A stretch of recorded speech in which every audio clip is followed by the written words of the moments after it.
존경하는 1400만 경기도민 여러분, 염종현 의장님과 선배 동료 의원 여러분, 김동연 지사님과 임태희 교육감님을 비롯한 공직자와 언론인 여러분, 안녕하십니까? 문화체육관광위원회 소속 더불어민주당 화성 출신 박진영 의원입니다. 오늘 저는 경기도의 저출산 문제와 관련 세계적이고 일관된 접근을 위한 저출산 인지 예산 제도의 조속한 마련을 촉구하기 위해 이 자리에 섰습니다. 경기도의 지난 10년간 합계 출산율은 1.35에서 0.84로 감소하였습니다. 근 20년 넘게 경기도의 초저출산이 이어지면서 사회 구조는 물론 경기도의 미래조차 위태로운 상황에 놓여 있습니다. 저출산은 단순히 출산 정책만의 문제가 아니라 일자리, 결혼, 보육, 교육, 주택 등 사회 전반에 걸친 구조적인 문제로 보아야 합니다. 따라서 저출산 문제의 해결은 저출산에 영향을 미치는 모든 정책적 부문에 대한 계획적이고 장기적인 접근이 필요합니다. 또한 문제 해결을 위한 행정의 일관적이고 신뢰할 수 있는 노력이 필요합니다.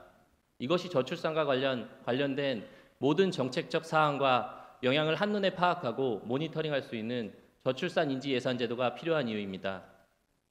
영상을 먼저 보시겠습니다. 출산 장려 정책에서 모든 세대의 삶의 질 제고라고 하는 패러다임으로 변경되고 있는 이런 상황에서요.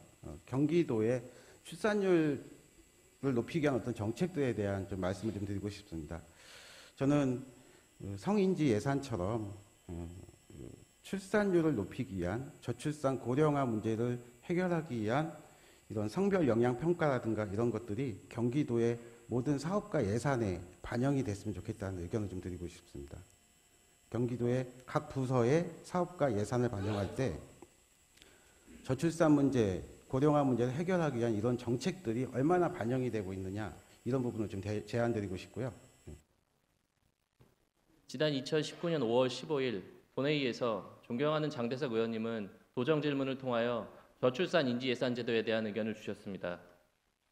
3년이 지난 지금 경기도의 합계 출산율이 0.94에서 0.84로 떨어질 때까지 아직도 경기도에는 그 제도가 마련되지 않았습니다. 조속한 저출산 인지 예산 제도의 마련을 건의하고 구체적으로 제도와 관련하여 몇 가지를 요구하고자 합니다.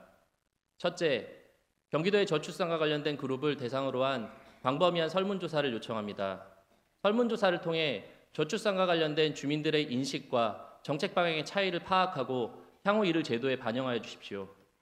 둘째, 저출산과 관련된 정책을 취업, 결혼, 임신, 출산, 보육, 교육의 단계로 구분하여 관리하여 주실 것을 건의합니다.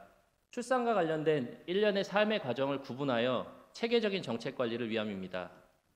셋째, 인지 예산에 담긴 정책들의 효과성에 대한 모니터링과 피드백을 위한 수단 및 시스템을 같이 고려해 주실 것을 건의합니다. 정책의 지속적인 재고를 위함입니다.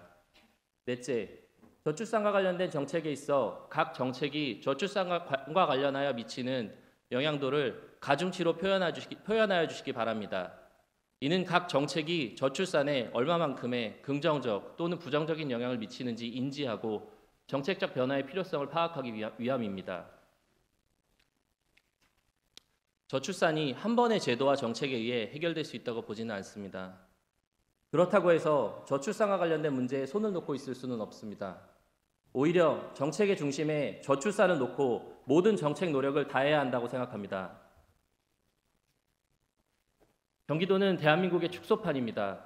2022년 인구조사에 따르면 전국 출생아 수 24만 9천 명 중 약 30%에 해당하는 7만 5천 명의 아이들이 경기도에서 태어났습니다.